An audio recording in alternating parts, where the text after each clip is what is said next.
வணக்கம் மகளே. இன்னைக்கு நம்ம சேனல்ல சைஃப் அலி கான் நடிப்புல நெட்ஃபிளிக்ஸ்ல ரிலீஸ் ஆயிருக்க ஹீஸ்ட் த்ரில்லர் ஹிந்தி படமான jewel thief the heist begins படம் எப்படி இருக்குன்னு பார்க்கலாம். படத்தோட கதை என்னன்னா, ரெட்ஸன்கிற உலகத்திலே விலை உயர்ந்த வைரம்னு இந்தியாவுக்கு எக்ஸிபிஷனுக்காக வருது. அதை திருடுறதுக்கு நம்ம ஹீரோவால மட்டும்தான் முடியும்னு சொல்லிட்டு வில்ல நினைக்கிறான். நம்ம ஹீரோவோ இந்த திருட்டு வேலையெல்லாம் வேணான்னு சொல்லிட்டு ஒதுங்கியிருக்காப்புல. ஆனா நம்ம ஹீரோவை பிடிக்கிறதுக்கான ஒரு போலீஸ் கூட்டமும் தனியாக தேடுதல் வேட்டையை நடத்திட்டு இருக்கு. நம்ம ஹீரோவை சம்மதிக்க வைக்கிறதுக்காக வில்லன் அவரோட அப்பாவை கொண்டுடுவேன்னு மிரட்டுறான். நம்ம ஹீரோவும் அதுக்காக பயந்துக்கிட்டு வேலையை ஒத்துக்கிறாப்புல. அதுக்கப்புறம் ஹீரோ அந்த வைரத்தை எப்படி திருடுறான், போலீஸ் அவரை பிடிச்சாங்களா இல்லையா, ஹீரோவுக்கு அதில் இருக்க சவால்லாம் என்ன, ட்விஸ்ட்டுன்னு சொல்லி இவங்க என்னத்தெல்லாம் கிண்டி வச்சிருக்காங்க அப்படிங்கிறதான் இந்த படத்தோட கதைக்களம். ஹீரோ சைஃப் அலி கான் அவர் கொடுத்த வேலையை செஞ்சுட்டு போயிருக்காரு.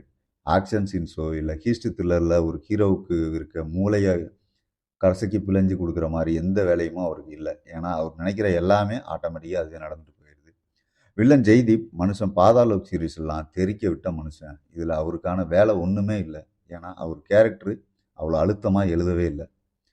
ஹீரோயின் கவர்ச்சிக்கு மட்டுமே இருக்காங்க. பின்னணிசையும் கேமரா ஒர்க்கும் ஓகே ரகமாக இருந்தது. கதை ரொம்ப பழசான ஒன்று தான். ஆனால் திரைக்கதை சுவாரஸ்யமாக இருந்தால் அந்த படங்களையும் ரசிக்க முடியும் அப்படிங்கிறதுக்கு எடுத்துக்காட்டாக நிறைய படங்கள் உண்டு. ஆனால் இந்த படத்தில் திரைக்கதையுமே ரொம்ப அறத பழசாக தான் இருக்குது. ஹீஸ்ட் த்ரில்லர் படங்களில் லாஜிக் இல்லாத மேஜிக் ஒன்று நடந்துக்கிட்டே இருக்கும். ஆனால் இந்த படத்தில் படம் மட்டும்தான் நகருதே தவிர மேஜிக்னு ஒன்று எங்கேயுமே நடக்கவே இல்லை.